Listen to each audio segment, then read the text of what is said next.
He left his wife for not getting pregnant. 3 years later, he sees her with his very late children. Elena stood by the stove, wearing a soft gray sweater and holding a mug in both hands. Her dark brown hair was pulled into a loose bun, with strands falling around her pale face. Her eyes, once filled with dreams, looked tired now, weighed down by unspoken sorrow. Across from her, Gabriel sat at the small dining table, flipping through a newspaper without reading a single word. He hadn't touched his coffee. He hadn't touched her hand in weeks. They were a beautiful couple, once. The kind that made others smile, her gentle laugh, his protective gaze. But now, love was something that lived in the photographs on the wall. The kind of love that fades in real life, but stays frozen in time through captured smiles. Elena broke the silence first, her voice barely above a whisper.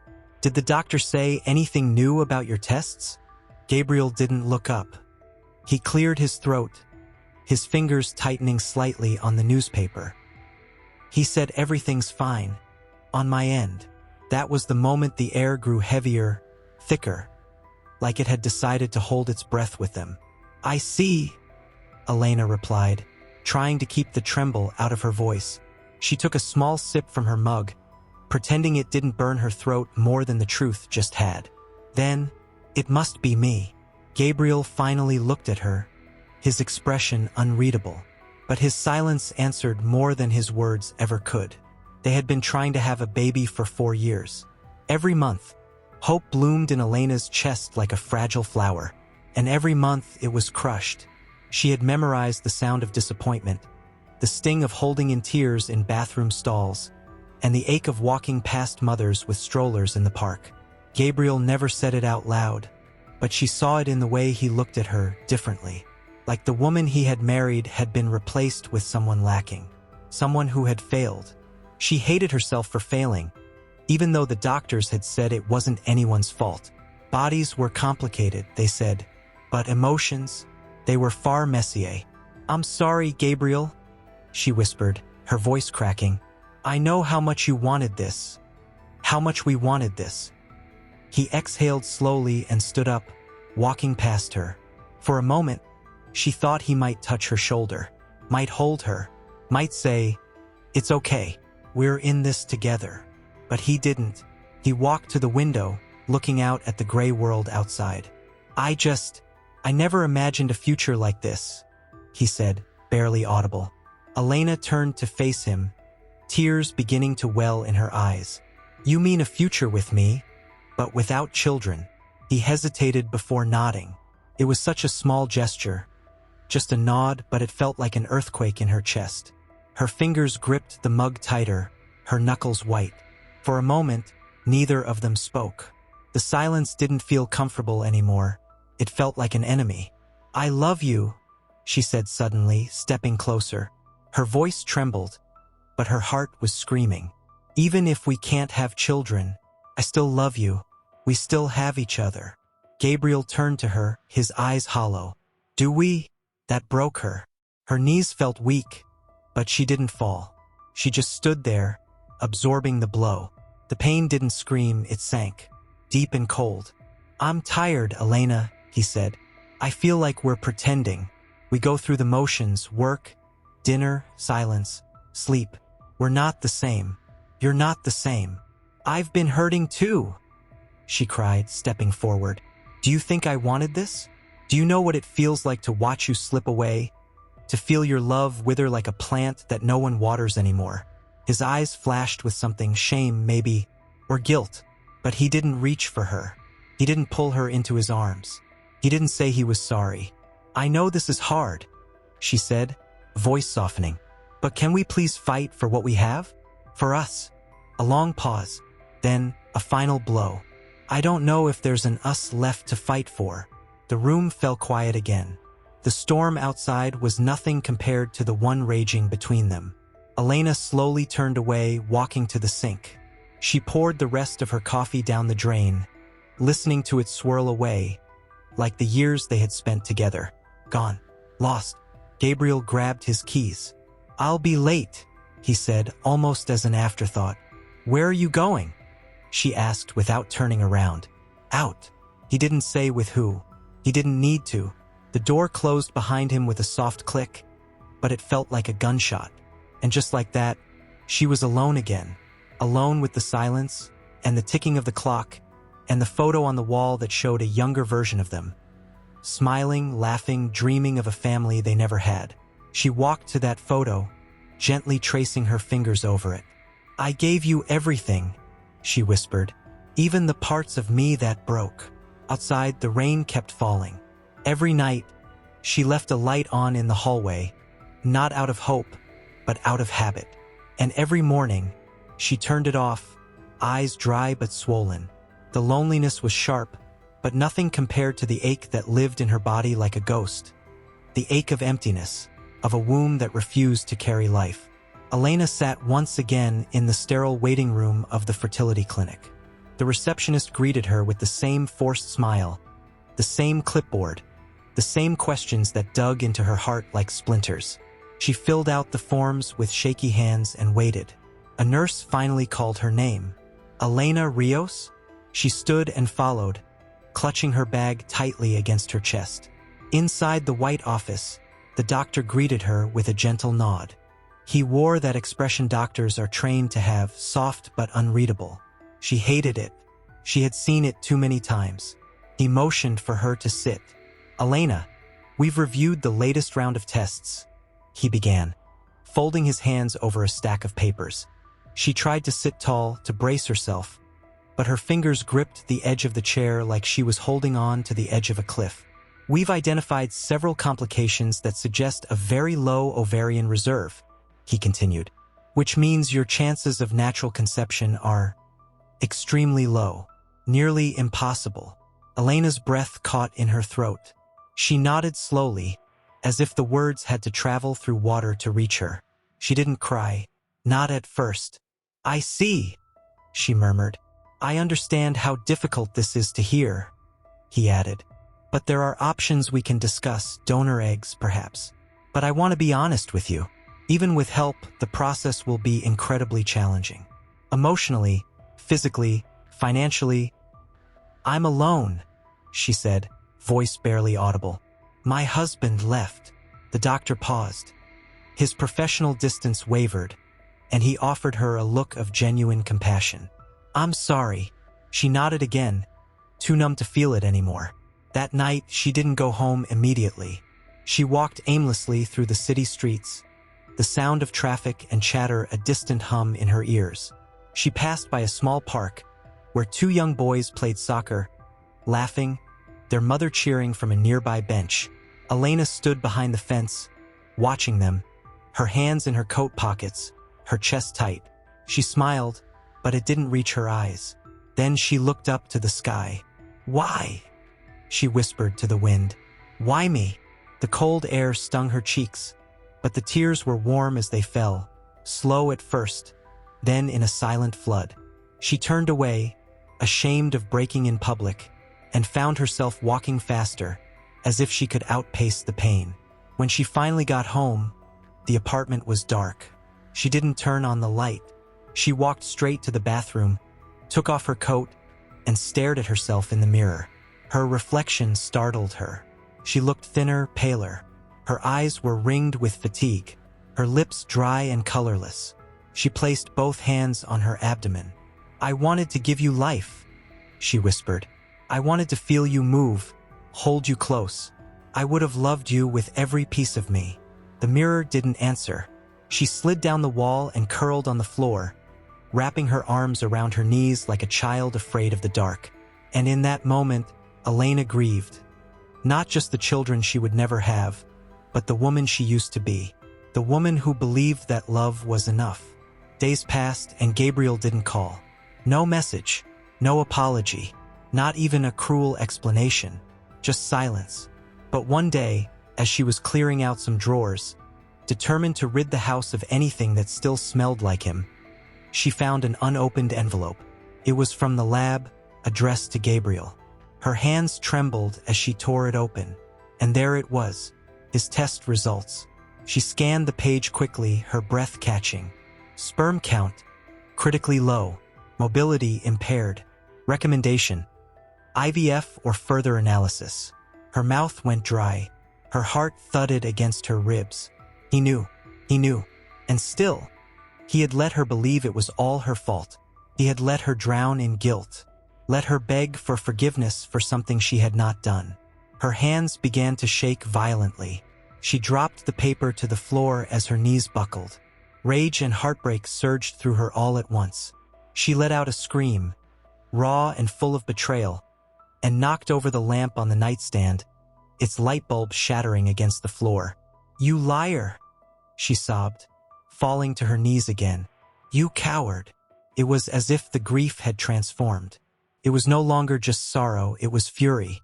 A fire she hadn't known was in her, a part of her that refused to be weak anymore. She sat on the floor, breathing heavily, surrounded by broken glass and a single truth. She had been carrying someone else's shame, and that shame had poisoned her marriage, her peace, her sense of self. But now she knew the truth, and something deep within her began to stir. Not hope, not yet, but resolve. Gabriel knew. He knew. And yet he left her alone, with the guilt, with her mother's contempt, with the cold in the bed and the emptiness in her soul. He stood slowly, almost solemnly, as if each movement heralded the end of an era. He walked to the closet and began pulling out suitcases. The sound of the zipper scraping along the metal filled the silence of the room like a declaration. He was leaving. At that very moment, the doorbell rang. Elena froze. His fingers tightened around the handle of the suitcase, and for a second, he considered not opening it. But something pushed her to walk towards the door. When she turned the knob and the door opened, there he was, Gabriel, standing, wearing the same leather jacket he used to wear on their dates. His face was tired, his beard overgrown, and his eyes empty of remorse, but filled with that twisted pride that had always accompanied him. "Can I come in?" he asked, not raising his voice too much. "What for?" Elena replied firmly. She hadn't planned it, but the strength came from her soul. Gabriel avoided his gaze for a second, but then sighed. "I wanted to talk. Things have become complicated." Elena crossed her arms. "Complicated with Sophia?" He frowned, surprised. "How do you know about her?" "Because I'm not stupid, Gabriel. You left me. You changed your schedule, your routines, your silences. And now you come to me as if nothing happened." He entered without waiting for permission. Elena didn't move, but she felt her heart pounding. "I didn't come to fight," he said. "I came because I'm not well. Because I miss you. Because I need." "You need what?" She interrupted, her voice trembling. "Do you need someone to listen to you? Let me carry the guilt that doesn't belong to you?" Again, Gabriel ran a hand through his hair, frustrated. "It's not that simple." Elena walked over to the dining room table, took the envelope from the lab, and threw it in front of him. "Isn't this simple?" Gabriel looked at it. He didn't touch it. "How long have you known?" she asked, her voice barely audible. He swallowed. He lowered his head. "A few months before I left." Elena closed her eyes. Tears threatened to spill out, but she held them back. She wasn't going to break down in front of him. "Not anymore. And you decided to blame me?" "I didn't blame you," he said, sounding defensive. "I just didn't know how to handle it. I felt like less of a man, you know? Lost. Scared. So the logical thing to do was abandon me?" Elena's voice rose, cracking. "You left me alone, Gabriel. Alone with the pain. Alone with the treatments.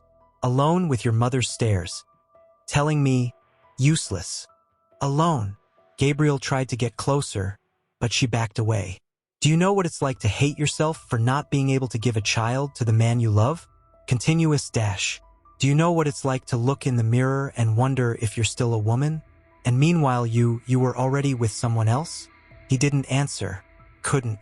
"You have no right to return," Elena said, her voice trembling with anger and sadness. "You have no right to seek solace here." Gabriel looked at her, and for a moment, the pride on his face cracked. There was something else, perhaps shame. "Sophia left me," he finally admitted. "I couldn't have children either. She hid it from me. And when I found out, she left without looking back. Elena gave a bitter laugh. How ironic, isn't it? You left looking for a family, and you were left alone. Elena, I loved you, he said, taking a step closer. What happened? I don't know how to justify it, but I swear that— Don't swear anything to me, she interrupted sharply. Love isn't measured in pretty words, Gabriel. It's measured in difficult days. And on those days, you turned your back on me. Gabriel seemed to shrink into himself. The silence grew heavy. I don't want you to forgive me now, he said, his voice low. I just wanted to tell you that I was wrong, that I was a coward, and that I'm sorry. Elena watched him. For a moment, pain and anger warred inside her like clashing waves in a storm. But she said nothing. Gabriel walked towards the door. Before leaving, he stopped. If you ever need anything, I'll be here. I won't, she replied without hesitation. He nodded and left. The sound of the door closing behind him wasn't as loud as the first time. But this time it was final. Elena was left alone in the living room, looking at that envelope on the table. She took a deep breath, and for the first time in a long time, she felt something inside her begin to heal. Slowly, silently, but finally heal. But no matter how far she tried to push him from her thoughts, she couldn't escape the image of the truth, the final truth, burning in her memory. Gabriel knew. And even worse, he had chosen someone else. Someone who, ironically, couldn't give him the future he had destroyed her for not being able to provide. She hadn't cried since he left the second time. There was something hollow about her now, a numbness that allowed her to move, to function, to pretend. The body knew how to survive, even when the soul was shattered. One evening, as she walked back from the small corner store, she paused by the bakery on the next street. There, behind the glass window, stood a woman with cascading waves of golden hair and lips painted like fire. She was laughing, effortlessly beautiful, carefree. Sophia. Elena froze. Her hands tightened around the paper bag filled with simple things. Milk, bread, a piece of cheese, and her heart started to pound like a warning drum in her chest. She watched as Sophia flipped her hair and leaned forward across the counter, speaking to a man who clearly wasn't Gabriel. The sight of her so composed, so untouched by guilt, filled Elena with something hot and bitter. She almost turned away, but instead, something urged her forward. Her feet moved before her mind gave them permission.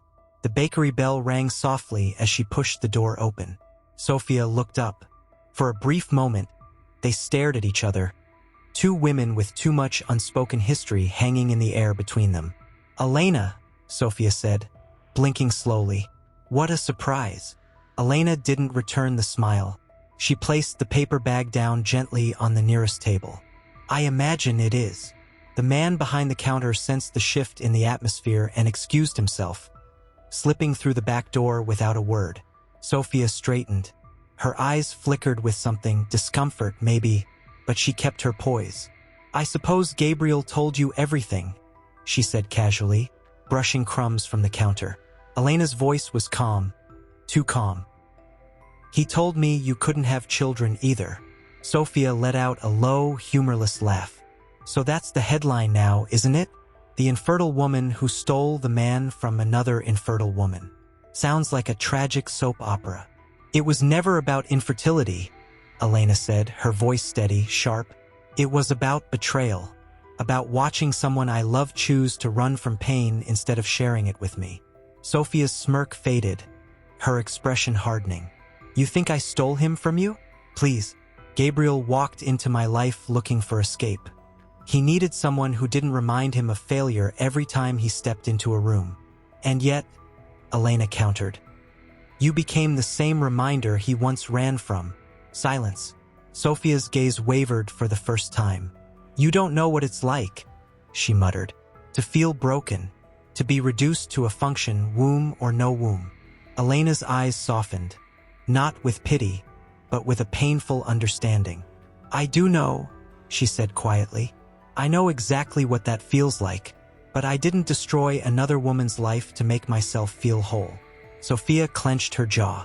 Do you think he's going to come back to you now? That you're some tragic heroine and he'll fall at your feet begging for forgiveness?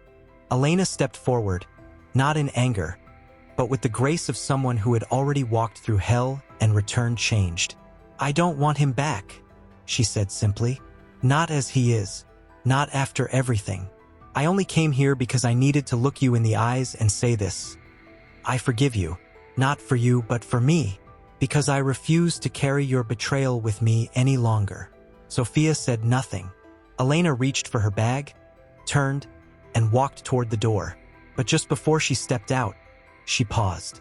By the way, she said softly, without turning around, you didn't break me. He didn't break me. You both only reminded me of how strong I needed to become. And with that, she stepped into the cold street, leaving behind the sweet scent of baked bread and the bitter silence of a woman who had never expected to be forgiven. The wind caught at her coat as she walked, head held high, heart aching but no longer silent. That night, for the first time in months, she opened the window and let the air fill the apartment. She sat by the windowsill with a notebook in her lap and wrote, Pain taught me to grieve, truth taught me to fight, and now I will teach myself how to live again. She stood in the center of the bedroom, a single suitcase open on the bed. Her clothes, folded with care, sat inside it like memories being packed away. She looked around the room slowly. Every corner held echoes. The empty picture frame on the nightstand, the dent on the wall where Gabriel had once thrown his keys in frustration, the necklace he'd gifted her on their anniversary still hanging by the mirror, untouched since the day he left.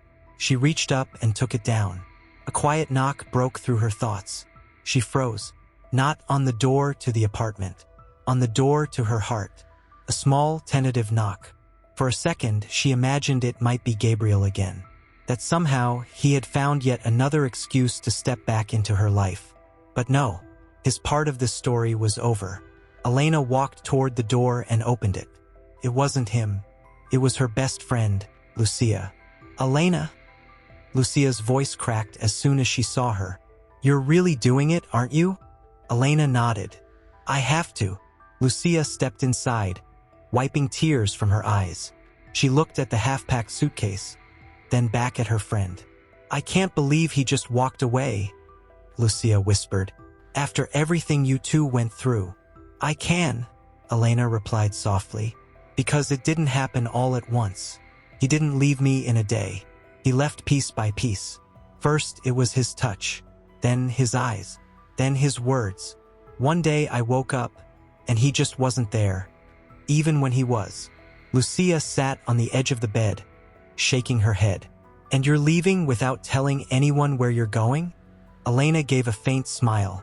That's the point. I need space, somewhere where I can breathe again, somewhere no one knows my name or my story. Are you running away? No, she said firmly. I'm finally walking towards something. Lucia looked down, struggling to speak. But what if he realizes everything and comes back? Elena sat beside her. Then he'll come back to a locked door.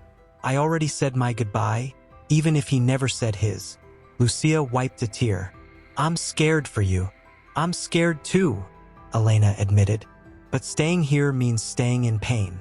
And I don't want to survive anymore, Lucia. I want to live. Lucia took her hand. Then go. And don't look back. The two friends embraced, long and tight. It wasn't just a goodbye, it was a blessing. A release. A few hours later, the apartment was quiet again, but this time it didn't feel heavy. Felt clear. Elena stood at the threshold, suitcase in hand. She turned one last time. She looked at the life she'd built there, the one that had collapsed like sandcastles beneath a rising tide. She whispered, I loved you here. I broke here, but I won't be buried here. Then she walked out the door and didn't look back. She didn't know where she was going, not exactly, only that it was far enough to forget how he used to say her name like it was sacred, far enough to stop hearing his absence echoing through every hallway, far enough to remember who she was before him. The train station was crowded but calm.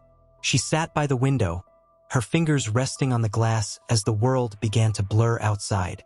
Somewhere between the click of the wheels and the gentle sway of the car, she closed her eyes and let herself imagine a new chapter. No longer his wife, no longer their story, just her. And somewhere, miles away and unaware, Gabriel stood in the middle of his new, pristine apartment. Cold, spotless, and painfully quiet. He reached for his phone out of instinct, typed her name, then deleted it. Again, he stood there for a long time, alone. The coastal town smelled of salt and wind. The air was cooler, kinder. She inhaled deeply, as if trying to cleanse her lungs of every word Gabriel had never said, of every apology she never received. She had rented a small furnished studio through a friend of Lucia's, just a few blocks from the ocean. When she arrived, it was exactly as she had hoped, simple, clean, anonymous. The days began to pass with an unfamiliar softness. She took walks by the water, journaled every morning, and sat for hours at a local cafe, observing strangers whose lives had nothing to do with hers. For once, she wasn't the woman who couldn't have children. She wasn't Gabriel's ex-wife. She was simply Elena, and that anonymity wrapped around her like a blanket. Weeks went by. Her body began to relax. Her eyes stopped darting toward the door, stopped bracing for confrontation or judgment. The heaviness that once lived in her chest began to loosen, little by little, breath by breath, until one afternoon, everything changed. It started with a small wave of nausea. She had just finished her tea at the cafe when the scent of roasted meat from a passing plate turned her stomach. She blinked, surprised, and quickly excused herself. Outside, the fresh air helped, but a strange unease settled into her. She chalked it up to stress, a stomach bug, the cold air, until it happened again the next morning. And the next. Then came the fatigue, the dizziness, the strange sensitivity in her chest. She sat on her bed one evening, staring down at the calendar in her journal. Her fingers froze, her eyes widened. Her period was late, very late. Her hands trembled as she reached for her phone, checking the dates again and again. It had been more than 6 weeks. That couldn't be possible. It just couldn't. But a small voice inside her, timid and shaky, whispered, "What if?" Panic rose in her throat as she stood, grabbed her coat, and rushed to the nearest pharmacy. The cold air bit at her cheeks as she walked, and her heart was pounding so loudly it drowned out every thought. She didn't want to hope. Hope had hurt her before. Hope had almost killed her. She returned with a single pregnancy test in a small white paper bag. She stared at it on the bathroom counter for a long time before picking it up with trembling fingers. 10 minutes later, she sat on the floor, staring at the result. 2 lines. Positive. She covered her mouth with both hands, her breath catching in her throat. Tears spilled down her cheeks, not like before. These weren't the same tears of grief or betrayal. They were something messier, raw, disbelieving. A laugh escaped her lips, shaky, wild, half delirious. No, this can't be. But the lines didn't lie. They stood there, unwavering, solid, truthful. She curled into herself, holding her stomach. Her mind was spinning. How? Why now? After everything, after she had accepted it would never happen. After Gabriel, after leaving, after letting go. And then, a terrifying thought crashed into her like a wave. What if something's wrong? She rushed to schedule an appointment with the nearest clinic. The receptionist was kind. "We can see you tomorrow morning," she said gently. "It's early, but we'll do a scan." The night was long. Elena lay awake in bed, one hand on her belly, the other over her heart, as if trying to hold herself together. The next day, as she lay on the examination table with cold gel spread across her skin, the doctor moved the wand slowly, watching the screen with practiced focus. Elena couldn't look. She stared at the ceiling, holding her breath. Then, "There it is," the doctor said softly. Elena blinked. "What?" The doctor smiled warmly. "The heartbeat. Do you hear it?" And then she heard it. A flutter, fast and strong. like a tiny drum deep inside her. She turned to the screen, and there it was, so small but real. And then the doctor said something that made her entire world tilt. "There are 3. Elena sat up too quickly, nearly pulling the wires with her. "I'm sorry, what?" The doctor turned the screen slightly. "Triplets. You're carrying 3 babies, Elena." Her mouth fell open. "No, that's not possible. I didn't even think I could." "I know this is overwhelming," the doctor said gently, "but they're all there, and they're alive, healthy." Elena stared at the screen, unable to speak. Tears streamed down her face. Her body trembled from shock and awe. She had spent years thinking she was barren, worthless, broken, and now inside her 3 hearts, 3 lives, 3 impossibilities made real. When she stepped out of the clinic hours later, the wind was still cool, but it didn't bite this time. Felt cleansing, almost soft. She stopped on the corner, placed her hand gently over her belly, and whispered, "I thought I had to become a mother to be whole, but I had to be whole to become a mother." She didn't know what this would mean for her future. She didn't know what kind of life waited ahead. But she knew one thing now with absolute certainty: 3 lives, 3 heartbeats, 3 chances to rewrite her story. And yet, the weight of it pressed on her chest with a strange duality, joy and terror wrestling for control. That night, she wrote a letter, not to Gabriel, to her unborn children. "My little ones, you are the light I never knew I needed. I don't know how this happened or why now, but I promise you this. I will fight with everything I am to keep you safe. You are already more loved than you could ever understand." The next morning, she folded the letter and tucked it into a drawer beside her bed, a habit she'd never had before, but one she would continue, writing letters to the 3 lives blooming inside her. Days turned into weeks. She adjusted to the changes slowly, tenderly. Her body began to shift, each symptom louder than the last. Nausea, dizziness, exhaustion, constant companions. The town doctor advised her to take it easy, especially with triplets. "High risk," he said, "but not impossible." She began attending prenatal classes at the small clinic, where other expectant mothers would exchange knowing glances, share snacks, whisper about names and strollers. Elena always smiled politely, but she didn't join the conversations. She was still learning how to believe she belonged. One gray afternoon, just as the rain began to tap gently at her windows, there was a knock at the door. She hesitated, hand halfway to her mug. She wasn't expecting anyone. She stood up slowly, walked to the door, and opened it. Her breath caught in her throat. There he was, Gabriel, standing in the hallway of her new world like a ghost from a past she'd buried. His hair was longer, slightly disheveled. His eyes, dark and uncertain. His clothes soaked from the rain. He looked at her as if he didn't believe she was real. "Elena," he said, almost breathless. She didn't speak. He looked behind her, as if expecting someone else to appear. I asked Lucia. I begged her to tell me where you went. She didn't want to, but please, don't close the door." She didn't move. Her hand stayed firmly on the edge of the door. "What are you doing here, Gabriel? I had to see you. I've been losing my mind. After you left, everything just collapsed. The apartment was quiet, empty, couldn't sleep, couldn't think. And then I heard you were gone and—" She raised a hand, stopping him. "You don't get to come here and talk about emptiness." "I know," he whispered. "I know I don't deserve to be here, but I couldn't stay away."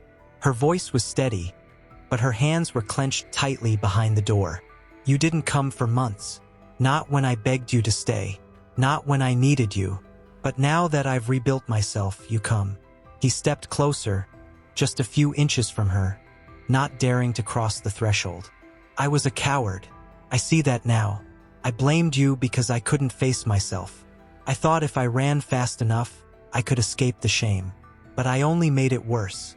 I ruined the one thing that mattered." Elena swallowed hard. The weight of everything, of what she'd lost, of what she'd become, rose inside her. "You left me broken.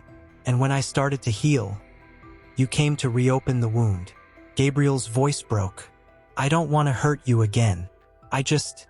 His eyes dropped, then rose again, searching hers. I miss you. Elena's eyes welled, but she didn't let the tears fall. She placed a protective hand over her belly.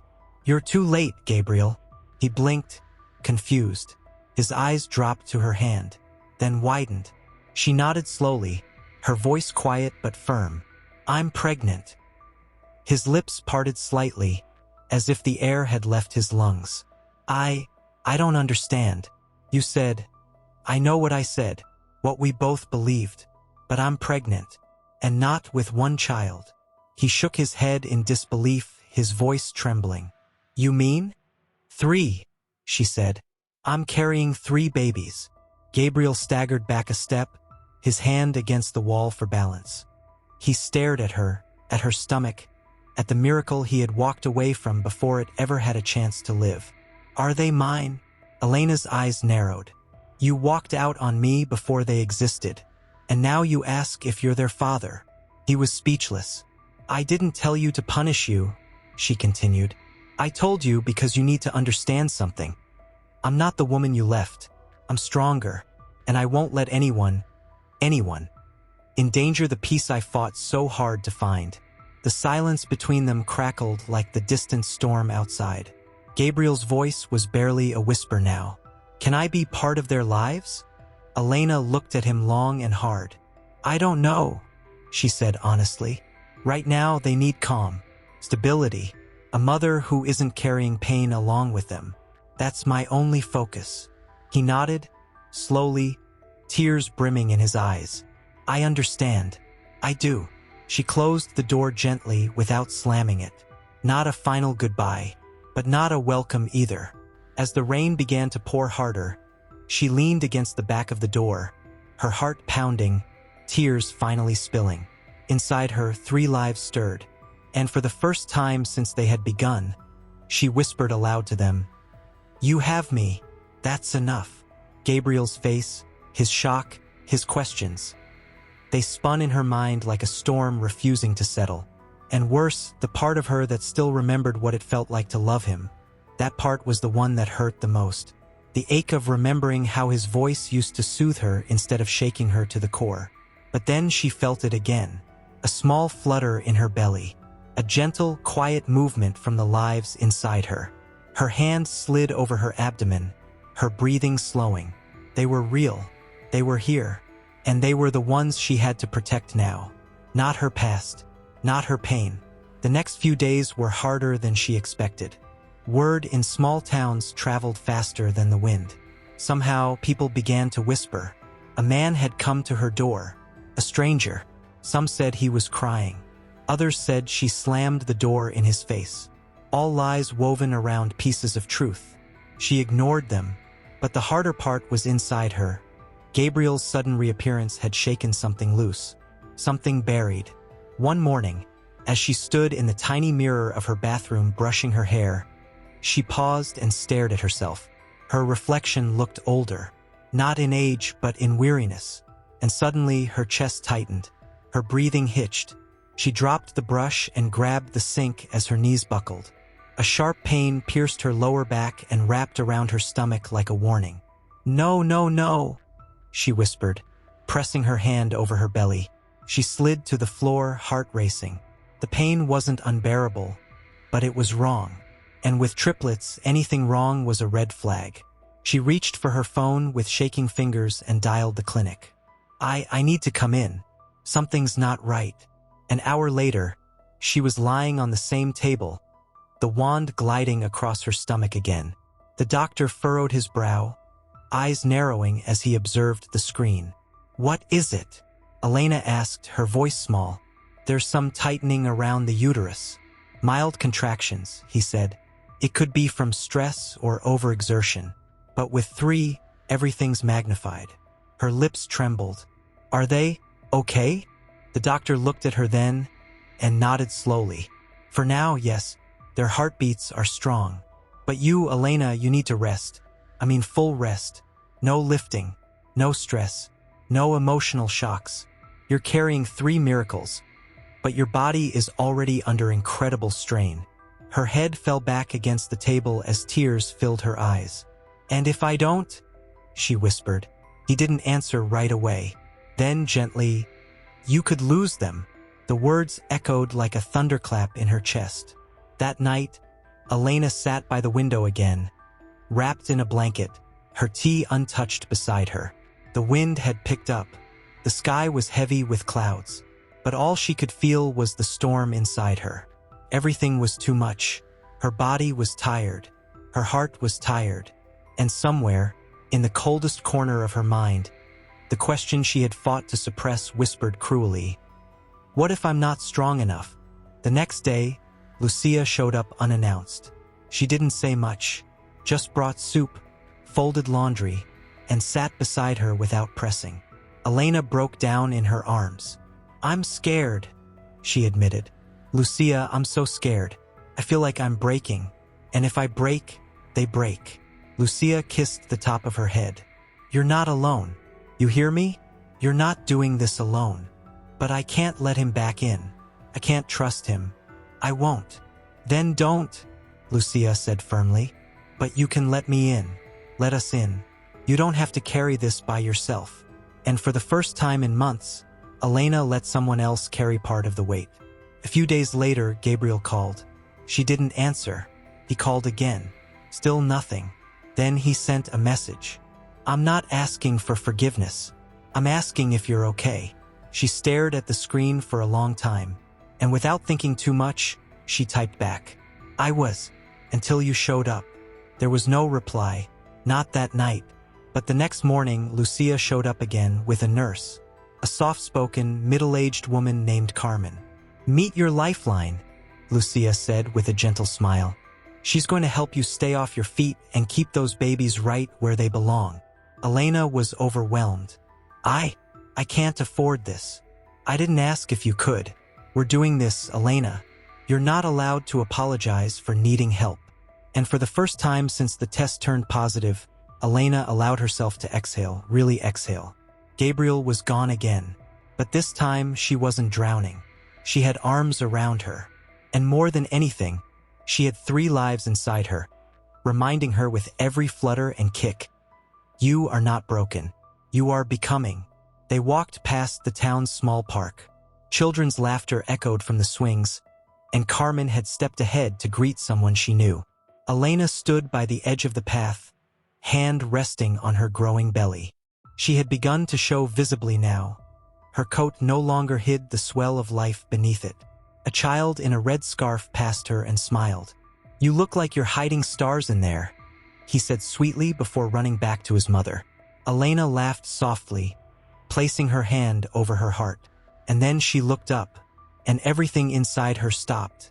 Across the street, just beyond the cafe window, stood Gabriel, frozen, still, like a man caught between time and memory. He hadn't seen her yet. He was talking to someone, holding a small paper cup of coffee, nodding absently. But then his eyes shifted, and found her. Their eyes met through the window like a bolt of lightning across a calm sky. He blinked, stunned, as if seeing her was something he'd only dared to imagine in his sleep. Elena didn't move. She couldn't. Her breath caught in her chest, and her pulse thundered. Gabriel stepped back, knocking his coffee against the counter. The cup tumbled, hit the floor. The woman beside him looked startled, but he didn't even notice. He pushed the door open and stepped out into the street, right into the afternoon light, right toward her. "Elena," he said, breathless. She remained still, hand instinctively protectively over her stomach. "I wasn't," he swallowed hard. "I didn't know you were. I wasn't following you, I swear. I came to visit an old friend who works in that cafe. I never thought you'd see me," she said, voice low, controlled. He nodded slowly. His eyes dropped to her belly. It was unmistakable now, and he froze again. "God, it's real." Her eyes burned, not with pain but with fury barely contained. "You already knew it was real, Gabriel," she whispered. "I told you. But seeing it," he said, his voice cracking, "it's different. I don't even have words." She stared at him. "You don't get to feel awe now. You forfeited that the day you chose to run." He stepped closer, his voice trembling. "Please, just 5 minutes. I'm not asking to fix anything. I need to talk to you, face to face, not through text, not through silence." Carmen had returned and was watching from a distance, unsure. Elena gave her a small nod. It was okay. She turned back to Gabriel. 5 minutes. They walked a few feet to a nearby bench. Neither sat. The silence between them was thick. "I think about you every day," he began. "Since the moment you left. I thought the worst thing I did was abandon you.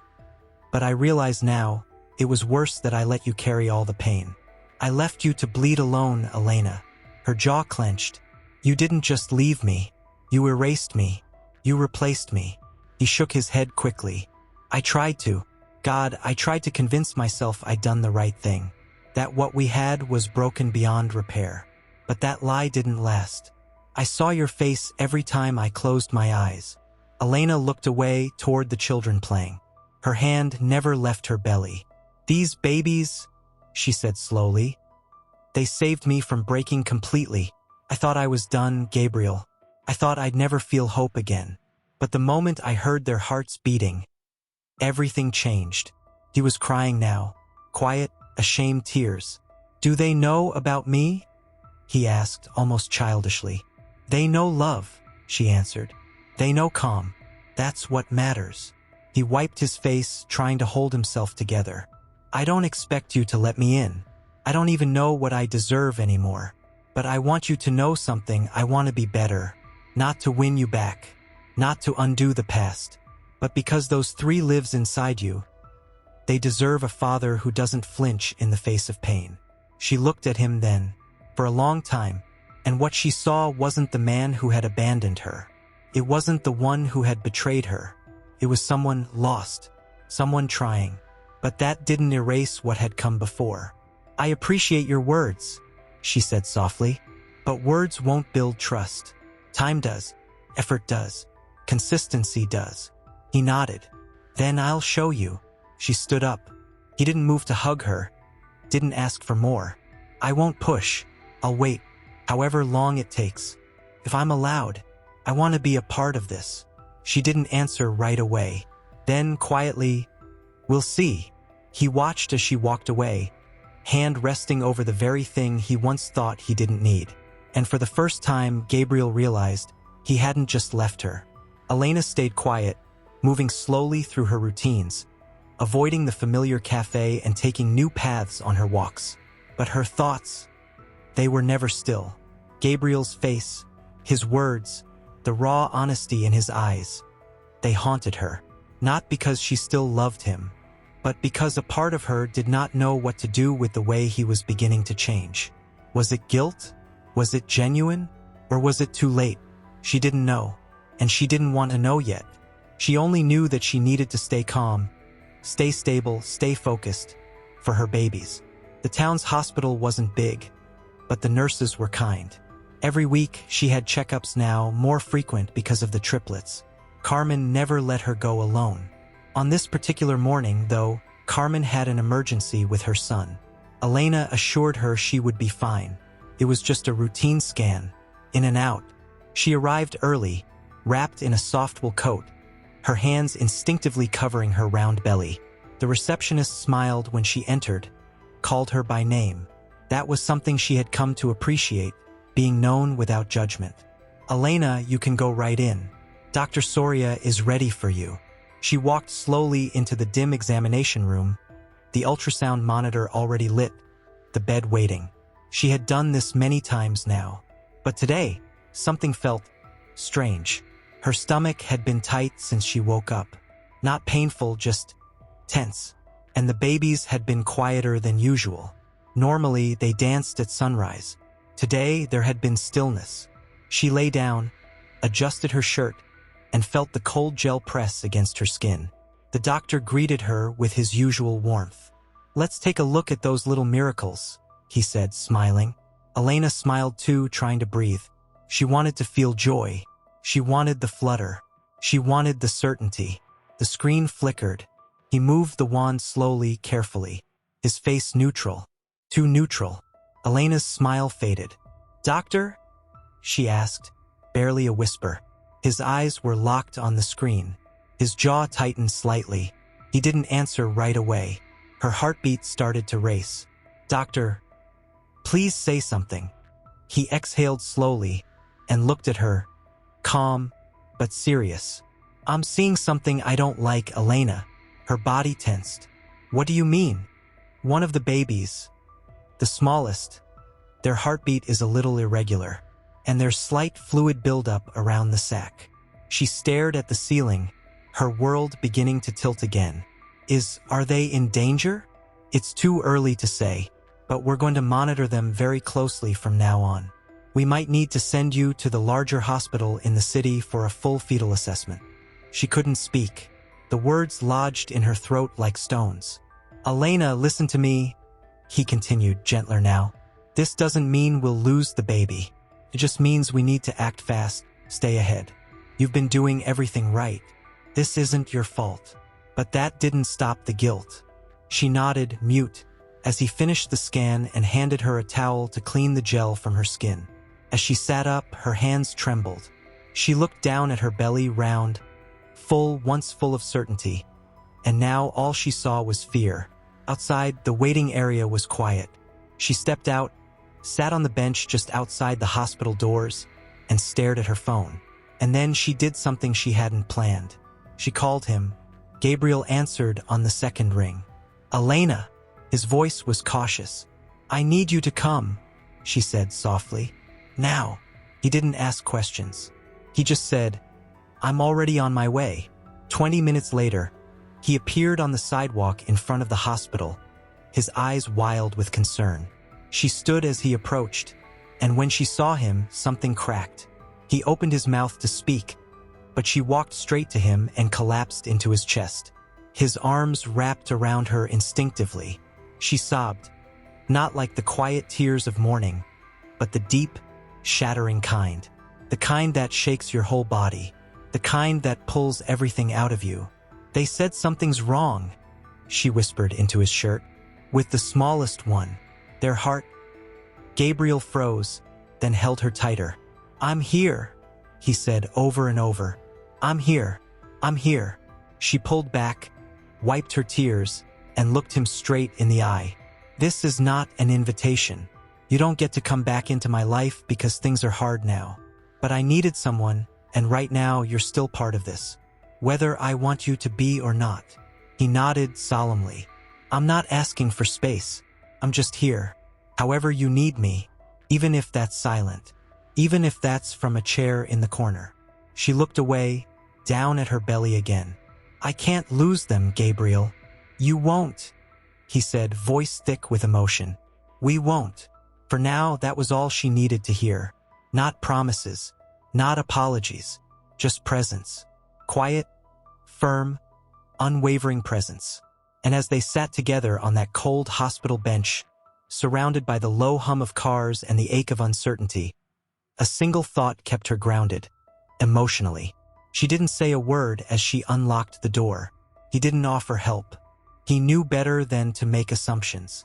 This was not a reconciliation. This was a moment of need and maybe, just maybe, the fragile beginning of something he had no right to ask for. Once inside, she placed her purse on the kitchen table, then leaned on the back of a chair. Her breathing was shallow, as if holding in too much all at once. Gabriel stayed near the door.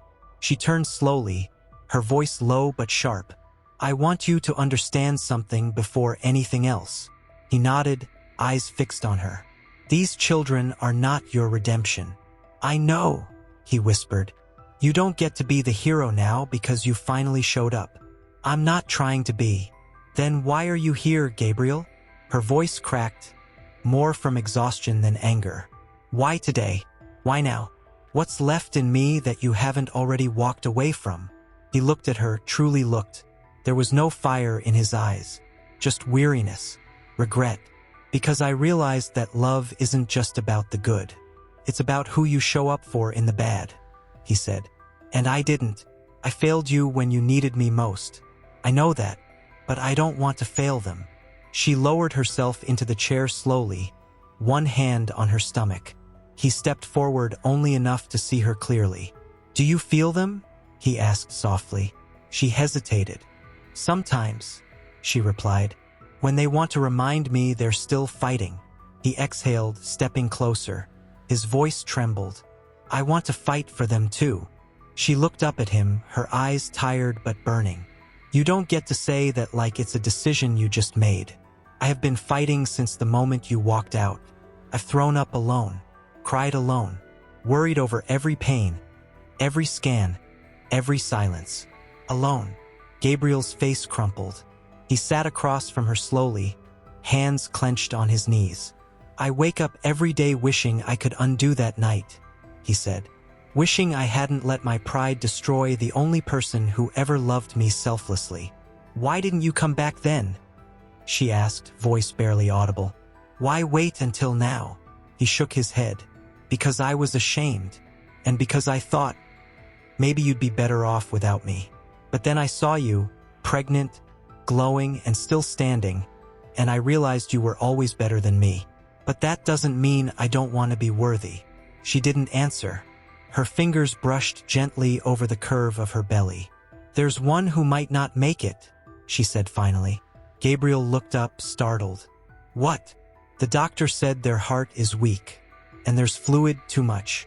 They're trying to monitor it, but there's nothing they can do. Just wait." His face went pale. "Elena, I need to prepare myself to lose one," she whispered, "and I don't know how to do that. I don't know how to hold hope for two and grief for one at the same time." Gabriel reached across the table, not touching her, just placing his hand close. "Then I'll help you carry it," he said. "The grief, the hope, all of it." She looked at his hand, then into his eyes. He didn't move. She didn't take his hand, but she didn't pull away either. "You'll need to earn every inch of this," she said. "And I don't promise you anything." "I'm not here for promises," he replied. "I'm here because I couldn't stand not knowing if you were okay, if they were okay. I'd rather be shut out of your life for good than regret not trying." The apartment fell quiet again. The only sound was the gentle hum of the radiator and the whisper of wind brushing against the windows. Elena finally stood up, slowly. She walked to the couch and sat, exhausted. She leaned her head back, eyes closed.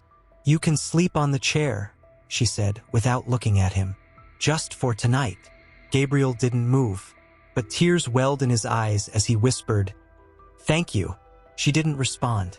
She simply placed both hands on her stomach, felt the faintest flutter, and whispered beneath her breath, "Hold on, little one, just a little longer." She sat up slowly, one hand pressed against her belly. The room was quiet, still. Gabriel was asleep in the armchair, his body twisted in a way that looked anything but comfortable, but his face was peaceful. For once, he wasn't haunted. "Gabriel?" she said softly, not wanting to wake him completely, but needing him present. He stirred instantly, eyes opening in alert. "What is it?" She hesitated. "I think something's happening. I don't know if it's labor, but something's different." He shot up, already slipping on his shoes. "Should I call the hospital?" "No," she said, steadying herself. "Just help me stand. Let me walk for a minute. Sometimes the pain eases if I move." He was beside her in an instant, one hand under her elbow, the other lightly on her back. She let herself lean into him, just enough to steady herself. As she paced the length of the small room, the pain came again, deeper this time. Her breath caught. Gabriel noticed. "You're holding your breath. Breathe with me, like we used to practice." She nodded, eyes fluttering closed. They breathed together, slow and in sync. Her grip tightened on his arm. When the pain passed, she opened her eyes, breath shaky. "You're going to the hospital," he said firmly. She didn't argue. Within 20 minutes, they were checked into the maternity unit. The nurse moved quickly, helping her change, attaching monitors to her belly. The steady beeping of 3 tiny heartbeats filled the room like a chorus of life. "Baby A is stable," the nurse said. B is a little higher than normal, but not alarming. And C? Elena asked, her voice barely audible. There was a pause. The nurse offered a smile, thin, practiced. We'll have the doctor take a closer look. Gabriel's hand found hers. He didn't squeeze. He simply held. When the doctor arrived, her voice was calm but direct. You're experiencing early contractions. We're going to try medication to slow them down, but given the history with baby C, we'll need to prepare for possible preterm labor. Elena swallowed hard. They're not ready. We know, the doctor said gently, but we'll do everything we can. Hours passed like lifetimes. Machines beeped. Nurses moved in and out. Elena lay still, her hand never leaving her belly, whispering soft prayers, soft promises. Gabriel stayed beside her, watching, helpless. And then the monitor changed. The rhythm of one of the heartbeats began to falter. A nurse called for the doctor. More hands, more voices. Elena, the doctor said quickly, baby C's heart rate is dropping. We're going to have to make a decision. No, Elena whispered, panic rising. Please, not now. They're too small. We can't wait much longer. Her eyes filled with tears. She turned to Gabriel, terrified. I can't lose one of them. I can't. He took her face gently in his hands. Look at me. Look at me, Elena. You are not alone in this. Whatever happens, we face it together. Her voice trembled. I'm not strong enough. You are, he said, his own tears now falling freely. You've been strong every single day without anyone to hold you. But I'm here now. I'm here. She nodded, broken, scared. The next hour blurred. A surgical team assembled. The lights above her head were too bright. Her body was numb, but her heart was not. She could feel everything. Gabriel was by her side, dressed in scrubs, masked but present. His eyes never left hers. You're doing perfect, he whispered as they prepped her for an emergency C-section. You're not alone. I'm right here. And then a sound. Tiny, sharp cry. Then another. And then a silence. The third one wasn't crying. Why isn't he crying? Elena asked, panic in her voice. The room tensed. Nurses surrounded the warmer, doctors working fast. Baby C is struggling, one of them said. We're trying to stabilize him. Elena began to sob, her body trembling. Gabriel gripped her hand tighter. Come on, little one. Come on.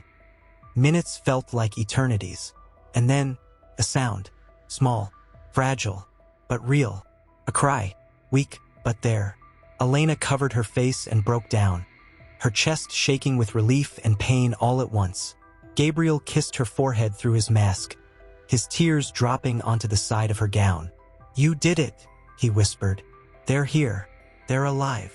And though the fear hadn't vanished, though the road ahead was still filled with uncertainty, in that moment, all that mattered was this: 3 heartbeats, 3 cries, 3 tiny souls that had refused to give up. Baby A and B had stabilized. Baby C, her smallest fighter, was still struggling, hooked up to oxygen, his every breath a war. Elena sat in a recliner, wrapped in a hospital blanket, a tube still taped to her arm, her body aching from the surgery, but her heart was something else. Fragile, grateful, terrified. Gabriel stood by the incubators, eyes fixed on the weakest one, his fingertips pressed gently against the glass, as if touch alone could give the child strength. He hadn't left, not once. Since the delivery, he had become something else. Quiet, present, tireless. He learned how to read the machines, how to change the tiniest diapers with hands that once only knew how to close doors. He sat with the nurses, asked questions, made notes, memorized everything. It was like watching someone slowly undo years of running. Elena watched him from the chair, arms folded around herself. You should go home for a bit, she said softly. Rest, shower, eat something real. He turned to her, surprised she'd spoken first. I don't want to leave them. They'll still be here in the morning. He hesitated. She offered a faint, tired smile. So will I. He walked over to her, crouched beside the chair. His face looked older, lines deeper around his eyes, but something gentler lived there now. "Elena," he began, "can I ask something?" She nodded. Would it be okay if I held one of them today? If the doctors say it's safe?" Her eyes searched his. "You haven't yet." "No, I didn't want to ask before. Not until I knew you were okay with it." She was silent for a long moment. Then, her voice low, "They're yours too." A soft knock interrupted them. A nurse entered, smiling. "Baby A is ready for skin-to-skin contact today," she said. "Would you like to be the one, Mr. Ortega?" Gabriel's breath caught. He looked at Elena. She nodded. "Go." The nurse gently lifted the tiny infant, no bigger than a loaf of bread, and placed her against Gabriel's bare chest. His hands trembled as he held his daughter, heart pounding against her paper-thin skin. Tears filled his eyes instantly. "She's so small," he whispered. "But she's strong," Elena said. "Like her brothers, like her mother." He looked at her over the baby's head, his voice thick. "No, strong like you." Elena didn't respond, but something inside her began to soften. Not forgive, not yet, but loosen. Later that evening, once the babies were sleeping and the machines had settled into their mechanical rhythm, Elena and Gabriel sat together on the windowsill in the room's small corner.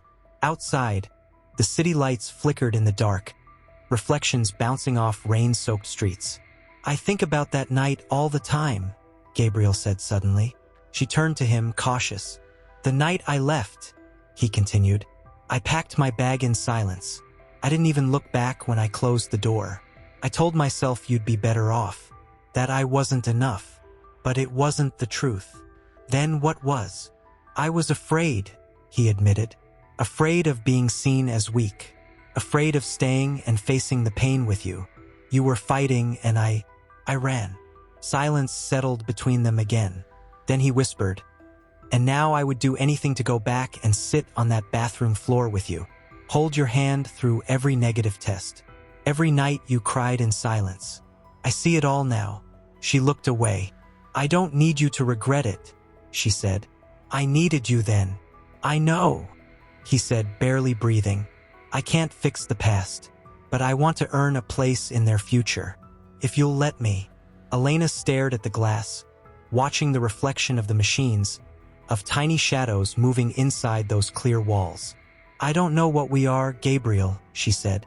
"I don't know what we'll become, but they deserve to know they're loved. Fully. By both of us." "They will," he said.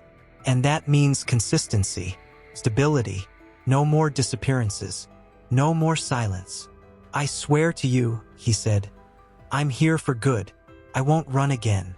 Her voice wavered, but she spoke without looking at him. "Then stay." And that night, Gabriel did not leave. Gabriel had kept his word. He never left. He helped with feedings, changed diapers, held their tiny hands through the incubator's glove ports. He took shifts so Elena could sleep, though sleep rarely came easy. On a Wednesday morning, just after the sun had broken through a week of storms, the nurse came in with a smile that held something extra. "Elena, baby C is ready for skin-to-skin," she said gently. "Would you like to be the first?" The world stopped. Elena stood frozen, her breath catching in her chest. Her hand instinctively moved to her heart. She blinked, as if she hadn't heard right. "Are you sure?" she asked, her voice trembling. The nurse nodded. "He's breathing steadily without assistance. Still small, still fragile, but stable." Elena looked over at the incubator, her littlest one, the one who hadn't cried right away, the one whose heart had scared them all. He looked like he belonged to air more than earth, but he was here. He had made it. Gabriel stepped forward and touched her back gently. "Go. He's been waiting for you." Her legs felt weak as she crossed the room. The nurse helped her into a chair and gently handed her the baby. Wrapped in the smallest blanket, skin warm, heartbeat fast. The moment he touched her chest, Elena broke. She cradled him, pressing her lips softly to his forehead, eyes pouring tears she hadn't let out in weeks. "I'm here," she whispered. "I'm here, my love. You're safe now." Gabriel stood behind her silently, unable to speak. His eyes welled with tears as he watched mother and child merge into one steady breath. Later that evening, the hospital allowed Gabriel to take the twins, A and B, into a private family room for feeding. Elena remained with baby C humming softly, but as the sun dipped behind the skyline, she felt it. A sudden wave of dizziness. It started small, like a shimmer behind her eyes. Then the nausea came. She carefully handed the baby back to the nurse and tried to stand, but the floor swayed beneath her. Her body folded with no warning. "Elena!" the nurse shouted, catching her halfway. Within seconds, another nurse rushed in, pressing an emergency button. A call for help echoed in the hallway. She could hear her name in the distance. "Elena, can you hear me?" But everything was slipping. Her pulse slowed. Her skin turned pale. And somewhere, buried deep in her chest, a pressure began to build, tight, hard, unrelenting. Gabriel burst in through the door, holding one of the twins in his arms. He froze at the sight of her limp body on the floor, nurses surrounding her. "What happened?" he gasped. "She fainted," the nurse said. Her blood pressure dropped rapidly. Possible postpartum complications. He handed the baby to another nurse and dropped to his knees beside Elena. Elena, please," he said, brushing hair from her face. "Stay with me. Look at me, please." Her eyelids fluttered. His voice cracked. "You can't leave now. You don't get to do this. Not after everything." She opened her eyes slowly, struggling. "I'm okay," she murmured, barely audible. "You're not," he whispered, pressing his forehead to hers. "And that's okay. You don't have to be strong right now. Just stay. Please, just stay." The doctors rushed in then, lifting her carefully onto a gurney. As they wheeled her down the hall, Gabriel walked beside them, refusing to let go of her hand. "She's been under tremendous stress," one nurse whispered to another. "It's a miracle her body held out this long." Hours passed. Gabriel paced the hallway outside the exam room, hands shaking, eyes red. He had faced pain before. Loss, regret, shame. But this was different. This was the possibility of losing everything just as he'd begun to hold it. When the doctor finally emerged, Gabriel ran to her. "She's stable," the doctor said. "Her heart is showing signs of strain. We're admitting her for observation. No visitors until morning." "Can I just see her?" he begged. "For 1 minute, just so she knows I'm still here." The doctor hesitated, then nodded. Inside the room, Elena lay pale, a thin oxygen tube resting beneath her nose. Her chest rose and fell slowly. Her fingers twitched at the sound of his footsteps. "Gabriel," she whispered, eyes barely open. "I'm here," he said, sitting beside her, taking her hand in both of his. "I'm not leaving. You scared me." She tried to smile, but it didn't reach her eyes. "The babies, they're okay. All 3. They're stronger than we ever imagined. But now it's your turn to let someone else be strong."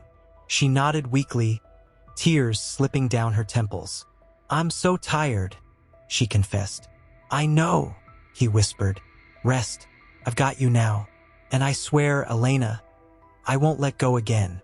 And that night, as the machines clicked steadily beside her bed and moonlight poured through the window like a quiet blessing, Gabriel sat by her side, fingers wrapped around hers, watching over the woman who had carried life in her body and love in her silence. He didn't know what tomorrow would bring, but for tonight she was breathing. Gabriel hadn't moved from the chair. Elena slept with her hand resting lightly on her stomach out of instinct, even though the babies were no longer inside her. It was the pose of a mother still guarding her children with her body, even in unconsciousness. Gabriel leaned forward, elbows on his knees, hands clasped as if in prayer. His eyes, rimmed red from hours of panic and watching, never left her. When she stirred, just after 3 a.m., it was subtle. Her lips parted, faint breath, her fingers twitched. "Elena?" he whispered instantly, sitting up straighter. "I'm here. I'm right here." She opened her eyes slowly, disoriented. Her face was pale, her skin warm with exhaustion. She turned her head just enough to see him. "I thought," her voice cracked, "I thought I wouldn't wake up." "You scared me," he said, his throat tight. "They said your heart was overworked. That all the stress, the birth, the lack of rest, your body couldn't take it anymore." She blinked slowly, as if trying to absorb it all. "I felt it," she said, "the moment it started. Not pain, just a weight, like something was slipping." Gabriel took her hand and pressed it to his lips. "But you didn't slip. You held on." "I didn't want to," she whispered, tears welling. "For a moment I thought, maybe this is it. Maybe I'm done. Maybe I've given everything I have."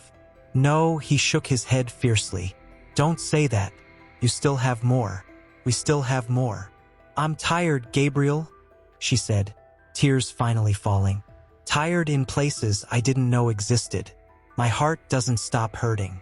Not even now." His voice broke as he leaned closer. "I know. I wish I could take it from you. All of it. If I could switch places with you, I would in a heartbeat." She turned her head slowly, eyes meeting his. "Would you have said that 3 years ago?" He froze. I don't know. I wasn't this man back then. I was selfish, blind, weak." She looked at the ceiling, blinking away her tears. "I wanted you beside me during every moment that broke me. But you were part of the breaking." "I know," he said, "and I live with it every single day." There was a silence. Then she whispered, "I'm scared." Gabriel moved closer, their hands intertwined. "Of what?" "That I won't recover. That I'll always be too broken to raise them right. That something in me cracked when you left, and maybe it never healed. I don't know if I'm whole enough to be their mother the way they deserve." Gabriel leaned in, his voice like a promise. "You carried 3 lives alone. You kept going when no one saw your pain. You smiled when your body was screaming. You sang to them when no one sang to you. You are not broken, Elena. You are the reason they exist, the reason they survived.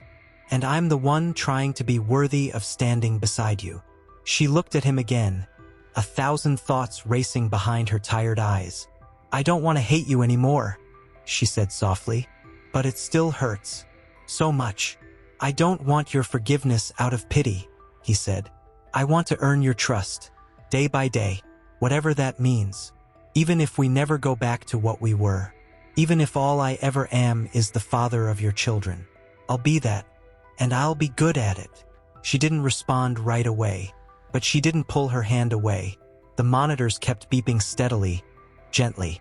Her heart holding on, steady and slow. A nurse peeked in quietly, checked the 4, adjusted the blanket. Before leaving, she looked at Gabriel and offered a small smile. "She's strong. And lucky," the nurse whispered. Gabriel didn't take his eyes off Elena. "She's everything." That morning, as the sun rose in the sky and golden light spilled into the room, Elena stirred again. Her grip on Gabriel's hand had not loosened, and for the first time since the babies were born, her voice carried the faintest trace of hope. "Can you bring me to them?" she asked. He stood immediately, holding her hand as gently as if it were made of glass. "Yes, as soon as the doctor clears it. I'll be right here, every second." Elena looked down at her chest, still bandaged, her body still hollow from all it had given. But her heart beat on. Gabriel never left her side. He brought her meals, adjusted her pillows, read softly from a baby book one of the nurses had left behind. She never asked him to do these things, he simply did them. Not for praise, not for forgiveness, but because he couldn't bear to sit still knowing she was still healing from wounds he'd once deepened. That morning, the doctor finally approved a short visit to the NICU. Elena gripped the wheelchair handles tightly as Gabriel pushed her slowly down the long, white hallway. Her heart thudded with anticipation and nerves. Her babies were only rooms away, but it felt like an entire lifetime stood between her and them. As the double doors opened and the familiar mechanical beeping filled the air, her chest constricted. She had heard these sounds every day since the birth, but this was different. She wasn't a patient now. She was a mother crossing the threshold of her greatest responsibility. The nurse greeted them with a warm smile. "They're all doing better today. Baby C had a strong feeding last night. They're fighters, just like their mom." Elena's eyes welled. Gabriel wheeled her forward, stopping in front of the first incubator. Her breath hitched. There they were. 3 tiny bodies, each cocooned in warmth, wires gently tucked around their wrists, their chests rising and falling in slow, steady rhythm. Baby A stretched an arm. Baby B curled into herself. Baby C, the one they feared they'd lose, was sleeping soundly, lips parted, a quiet strength radiating from his fragile form. "I almost didn't get here," Elena whispered. Gabriel leaned closer. "But you did. I thought I was ready to say goodbye," she said. "That day I collapsed, I let go for a second. I thought maybe I'd already given all I had." He crouched beside her, his voice gentle. "You held on. For them." She reached into the incubator, brushing a fingertip along baby C's foot. He twitched slightly at her touch. Her heart swelled. "I want to do everything right," she said quietly, "but I don't even know where to begin." "You don't have to have all the answers," Gabriel said. "You just have to show up. Every day." She looked at him, her voice barely above a whisper. "And you? Are you going to show up every day, Gabriel? Not just for them. For me. Even when I don't forgive you. Even when I'm distant or angry or not enough." He met her gaze, steady and raw. "I will show up. Even if you never let me hold your heart again, I will hold space for it. I'll be here not because I expect anything, but because I owe it to you, and to them. I missed so much already." Her eyes softened, though pain still lingered there. "I'm scared to let you in." "I know," he said, "and I'm scared you never will. But I'm here. I'm not leaving. Not again." She turned her attention back to the incubators. "Baby C still scares me," she admitted. "He's so small. Sometimes I don't know if I'm loving him enough, just in case I lose him. Like if I don't love him too much, it won't hurt as bad if..." Gabriel took her hand gently. "You love all 3 of them with everything you have. And that's what makes you their mother. Not your fear. Not your doubts. Your love." She let the silence fall again, but her fingers curled around his. They sat like that for a long time, just watching their children breathe, connected by a thread that had been frayed but never fully broken. Later that afternoon, a social worker came in for the standard postnatal interview. Gabriel offered to wait outside, but Elena stopped him. "No," she said. "Stay." The woman sat, clipboard in hand. "We usually like to ask about long-term plans, support systems, living arrangements, childcare. It's early, I know, but we try to prepare." Elena hesitated. Gabriel waited, silent. The social worker smiled kindly. "Who do you envision helping you in the first weeks after discharge?" Elena's voice was slow, thoughtful. "I'll be the primary caregiver, but he'll be here." Gabriel didn't react, but something in his chest loosened. "And the living situation?" "I have an apartment," Elena said. "Small but safe. They can grow there, at least for now." The woman nodded. "And the father?" "He'll visit," Elena said, then looked at Gabriel. "As long as he keeps showing up. Not just for photos or weekends. For feedings at 2 a.m. For doctor visits. For the hard parts." Gabriel met her gaze and nodded. "I will." The social worker smiled again. "Then you're ahead of most. These children are very lucky." When the woman left, the room felt quieter again. Elena let her head rest back against the wheelchair. "You know this doesn't mean I've forgiven you, right?" "I know. It means I'm trying." He smiled softly. "That's all I could ask for." And in the reflection of the incubator glass, the image of a woman Elena sat in the rocking chair by the window, a thin blanket draped over her legs, baby be nestled against her chest. Her daughter had finally been cleared for direct contact after weeks in the incubator.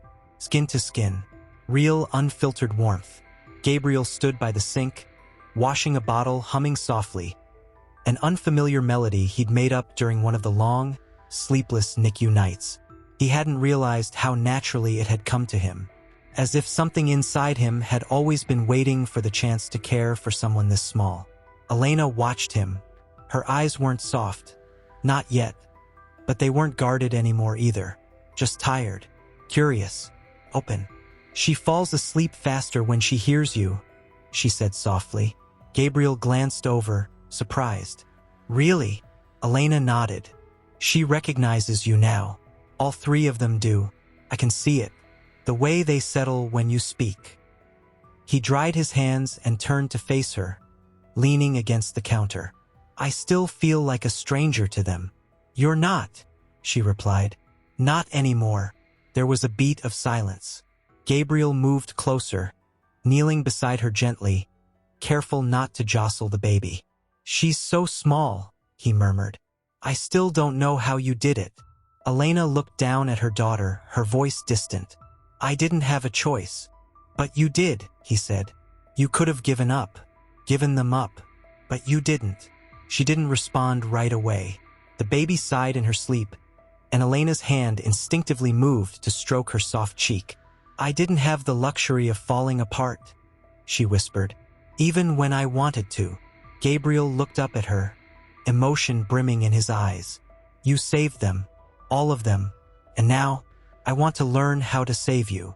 She turned toward him slowly, her voice barely a whisper. "I'm not the woman I was before. I don't know how to be her again. I don't want her back," he said gently. "I want you, who you are now, stronger, softer, braver." A tear slipped down her cheek. She hadn't expected that. The way his words didn't sound rehearsed or desperate, just true. "But I don't know if I can love you again," she said honestly. He nodded. "Then let me love them first. Let me prove it to them. And maybe, one day, you'll see the man I could have been all along." She studied him for a long time. Finally, she asked, "Do you want to hold her?" Gabriel's breath caught. "I'd love to." She gently lifted the baby and placed her into his arms, guiding his hands like a ritual. He held her with awe, as though she might vanish if he blinked too hard. "I used to think love was supposed to come easy," he murmured, rocking her slowly. "But maybe the love that costs something, that scars you, maybe that's the kind that lasts." Elena watched him, her throat tight. "You know," she said, voice cracking, "the day I found out I was pregnant, I was so angry. Not because of the babies, but because you weren't there. I imagined telling you, and in my head, it always ended the same way. You being disappointed, walking away again. I deserved that," he said, "and worse. But now," she continued, "I'm starting to wonder, maybe this happened so I could learn to be enough on my own first, so I wouldn't need anyone to stay, only want it." He looked up at her, his voice trembling. "I want to stay." She nodded, wiping her face. "I know." And for the first time, she let herself believe it. The baby stirred in his arms, opened her eyes briefly, then drifted back to sleep. He smiled, eyes never leaving hers. "I think she knows she's safe," he said. Elena nodded slowly. "I think maybe I do too." Outside, the storm that had hung over the city for days had finally cleared. The sun broke through the clouds, casting soft golden light across the room. Elena sat beside Baby A's crib, gently rocking with her fingertips tracing invisible patterns on the edge.